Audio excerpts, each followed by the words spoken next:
मेरी स्वामिनी, मैं राधे तेरो दास, जन्म जन्म मोहे दीजियो, अपने चरणों में बास, अपने चरणों में बास। आप सबको राधे राधे, जय श्री कृष्णा। इस बार 4 सितंबर 2022 को पूरे विश्व में राधा अष्टमी का पर्व मनाया जा रहा है। राधा अष्टमी पर्व की महिमा क्या है, आज आप और हम सभी श्रवण करें। कृष्ण जन्माष्टमी के ठीक 15 दिन बाद राधा अष्टमी का पर्व आता है। प्रिया प्रीतम राधा कृष्ण का एक ही महीने में जन्म हुआ है। भादो का महीना, और भादो के महीने के कृष्ण पक्ष की अष्टमी को श्री कृष्ण का जन्म रात के 12 बजे हुआ। और उसी भादो के महीने के शुक्ल पक्ष के अष्टमी को दिन के 12 बजे श्री राधा रानी का प्रागट्य हुआ, जन्म हुआ। ऐसी कथा आती है पद्म पुराण में कि शौनकादिक मुनियों ने सूत जी महाराज से प्रश्न किया कि हे सूत जी महाराज, राधा अष्टमी की क्या महिमा है, आप हमें ये बताइए। तो सूत जी महाराज वर्णन करते हैं कि राधा अष्टमी का व्रत जो रखता है उसे 1000 एकादशी करने का फल मिलता है।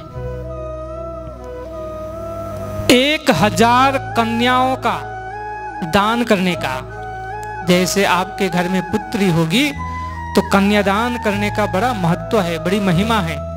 तो 1000 कन्यादान करने का फल मिलता है यदि राधा अष्टमी का व्रत कोई रखता है।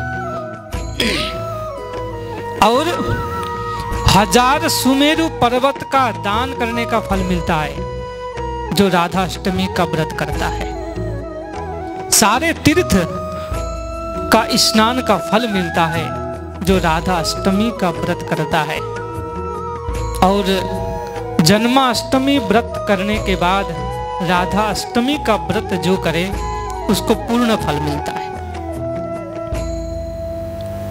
इसलिए ध्यान से सुनो मुनियों, आप लोग को मैं कथा सुनाता हूं। सूत जी महाराज वर्णन कर रहे हैं कि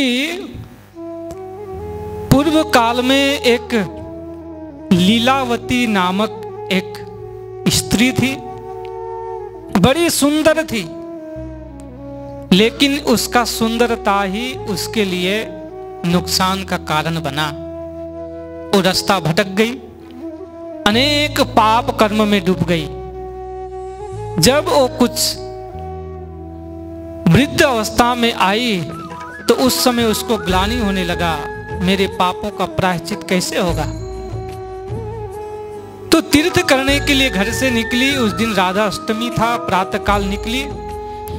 आगे जाकर के देखा सुंदर राधा कृष्ण का मंदिर है। उस मंदिर में सारे भक्त लोग राधा अष्टमी का उत्सव करने की तैयारी कर रहे हैं। सबने व्रत रखा है, बड़ा सुंदर राधा रानी का श्रृंगार चल रहा है।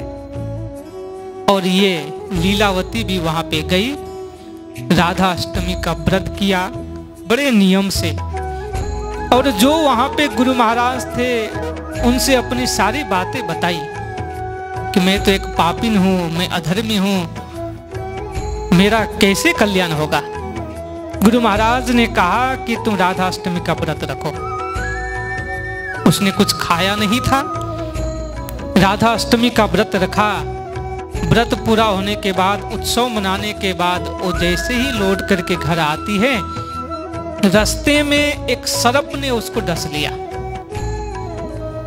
वैसे उसकी तो मृत्यु हो गई, लेकिन उसको सीधा भगवान के पार्षद आए और नित्य गोलोक धाम में लेकर के गए, परम धाम में लेकर के गए और उनको स्वयं राधा रानी का सेविका बनने का अवसर मिला और उसको गोलोक धाम में वास मिल गया।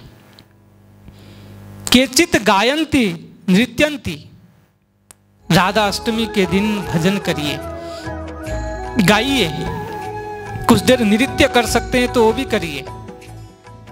और राधा अष्टमी के दिन सुंदर व्यंजन बनाइए। दिन के 12 बजे तक व्रत रखिए। 12 बजे नारियल फोड़ करके राधा अष्टमी का पर्व मनाइए। ठीक 12 बजे नारियल फोड़े। उसके बाद हमारी राधा रानी किशोरी को अरबी का सब्जी बड़ा पसंद है। देखिए, हो सके तो खूब व्यंजन बनाइए, लेकिन अरबी का सब्जी अवश्य बनाइए, राधा रानी को बड़ा पसंद है।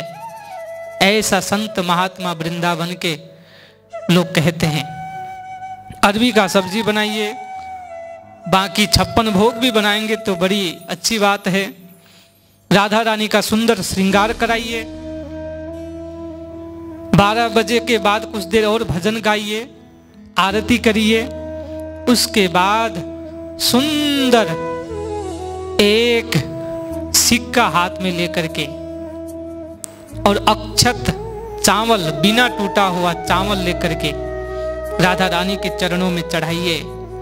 संध्या होने के बाद उस चावल और उस सिक्के को लाल कपड़े में आप उसको बांध करके अपने अक्षय कोष, जहां पे आपके धन वगैरह आप रखते हैं, उसमें रखिए। जैसे ही भोग लगाने का समय हो तो भाव से भोग लगाइए। आओ आओ रे प्रिया प्रीतम की भोग लगाऊं। बड़ा सुंदर भोग लगाने के बाद प्रसाद पाइए। सबको बुला करके उत्सव मनाइए और राधा रानी को उस दिन हो सके तो श्रृंगार के चीज भेंट करिए। जैसे माता रानी को आप नवरात्र में श्रृंगार की वस्तुएं भेंट करते हैं, वैसे राधा रानी को भी भेंट करिए। यदि आपके घर में राधा रानी का तस्वीर है, राधा कृष्ण का, तो बड़े प्रेम से पूजा करिए, चंदन लगाइए, उनको स्नान कराइए, नारियल फोड़िए, पकवान बनाइए, खिलाइए प्रेम श्रद्धा के साथ। यदि अपने घर में मूर्ति नहीं है, फोटो भी नहीं है, तो आसपास में कहीं राधा कृष्ण का मंदिर हो तो वहां जाकर के उत्सव मनाइए।